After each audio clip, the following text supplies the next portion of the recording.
Genesis chapter 40. Sometime later, the cupbearer and the baker of the king of Egypt offended their master, the king of Egypt. Pharaoh was angry with his two officials, the chief cupbearer and the chief baker, and put them in custody in the house of the captain of the guard, in the same prison where Joseph was confined. The captain of the guard assigned them to Joseph, and he attended them. After they had been in custody for some time, each of the two men, the cupbearer and the baker of the king of Egypt, who were being held in prison, had a dream the same night, and each dream had a meaning of its own. When Joseph came to them the next morning, he said that they were dejected. So he asked Pharaoh's officials who were in custody with him in his master's house, "Why do you look so sad today?" "We both had dreams," they answered, "but there is no one to interpret them." Then Joseph said to them, "Do not interpretations belong to God? Tell me your dreams." So the chief cupbearer told Joseph his dream.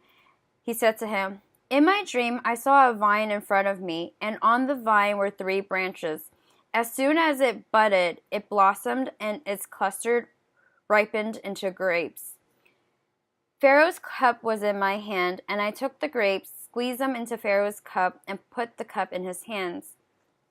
"This is what it means," Joseph said to him. "The 3 branches are 3 days. Within 3 days Pharaoh will lift up your head and restore you to your position, and you will put Pharaoh's cup in his hand, just as you used to do when you were his cupbearer.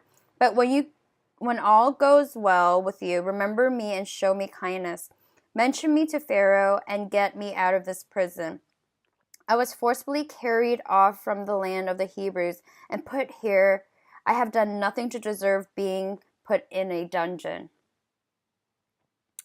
When the chief baker saw that Joseph had given a favorable interpretation, he said to Joseph, "I too had a dream. On my head were 3 baskets of bread. In the top basket were all kinds of baked goods for Pharaoh, but the birds were eating them out of the basket on my head." "This is what it means," Joseph said. "The 3 baskets are 3 days. Within 3 days Pharaoh will lift off your head and impale your body on a pole, and the birds will eat away your flesh." Now the 3rd day was Pharaoh's birthday, and he gave a feast for all his official. He lifted up the heads of the chief cupbearer and the chief baker in the presence of his official. He restored the chief cupbearer to his position, so that he once again put the cup into Pharaoh's hand. But he impaled the chief baker, just as Joseph had said to them in his interpretation. The chief cupbearer, however, did not remember Joseph. He forgot him.